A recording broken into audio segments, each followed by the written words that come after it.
SSC চাকরি প্রার্থীর মৃত্যু। এসএসসি 2013 সালে তালিকা 438 নম্বরে নাম ছিল মালদার ইংরেজ বাজারে বাসিন্দা বছর 41-এর নিত্য গোপাল মণ্ডলের। এক বেসরকারি সংস্থায় সেলসের চাকরি করলেও তার স্বপ্ন ছিল শিক্ষকতা করার। পাশ করেও চাকরি না পাওয়ায় সম্প্রতি কলকাতায় টানা 21 দিন অনশন করেন নিত্য গোপাল মণ্ডল। অসুস্থ হয়ে বাড়ি ফেরেন।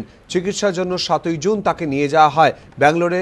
চিকিৎসকরা জানান তার মাথায় জল জমে গিয়েছিল, যদিও পরে সুস্থ হয়ে উঠছিলেন তিনি। এরপরই তাকে বাড়ি ফিরিয়ে আনার সিদ্ধান্ত নেয় পরিবার। সোমবার ফেরার পথে হাওড়া স্টেশনে মৃত্যু হয় তার।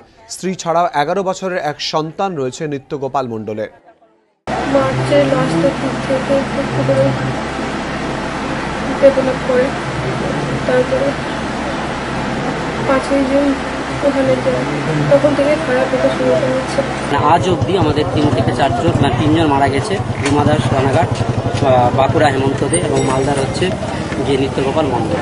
আজকে মানসিক অবসাদে পরপর সকলকে চলে যেতে হচ্ছে। একটা দিন হয়তো এমন হতে পারে যারা মেরিট পজিশনে প্যানেলে আছে তাদেরকে প্রত্যেককে মৃত্যুবরণ করতে হতে পারে।